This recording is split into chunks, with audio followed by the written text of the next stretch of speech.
నాన్న పంట చేతికొచ్చిందా?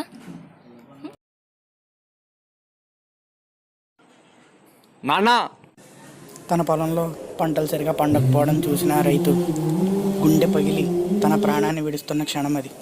ఇది ఒక్క రైతు కథే కాదు. మన దేశంలో సరైన సమయానికి లోన్లు అందక, రుణమాఫీలు అందక, రావాల్సిన డబ్బు చేతికి అందక, పంట సరిగా పండక, డబ్బులు సరిపోక ప్రతి రైతు ప్రాణం విలువ ఇలాగే పోతున్నాం. మన దేశానికి పెద్ద దిక్కైన రైతు మనం ఆదుకోకుండా వాళ్ళ పొలాల మీద వాళ్ళని పాతేస్తున్నాం.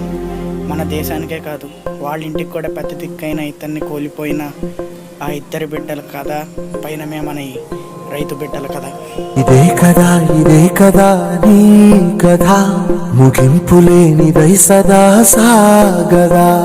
ఇదే కదా నీ కథ, ముగింపు లేనిదై సదా సాగదా.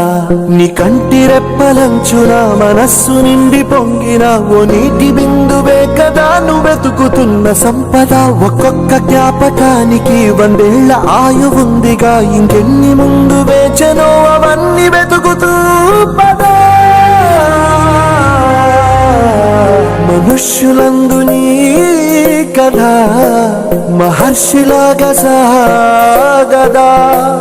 మనుష్యులందు నీ కథ మహర్షిలాగా సాగదా.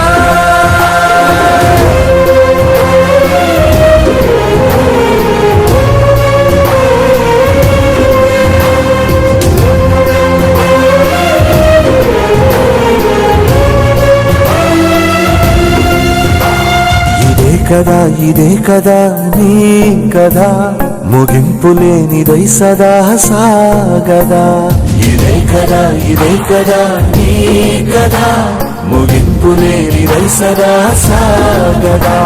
నిస్వార్థమెంత గొప్పదో ఈ పదము రుజువు కట్టదా. సిరాలు లక్ష వంపదా, చిరాక్షరాలు రాయదా. నిసీధి ఎంత చిన్నదో నీ కంటి చూపు చెప్పదా. నీలోని వెలుగు పంచగా విశాల నింగి చాలదా.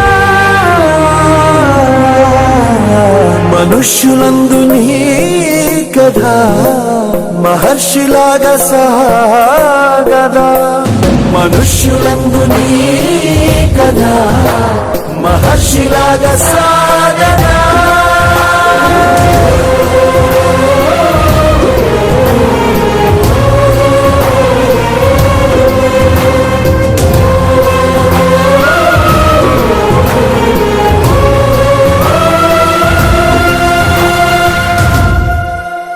మనుష్యులందు నీ కథ మహర్షిలాగా సాగదా.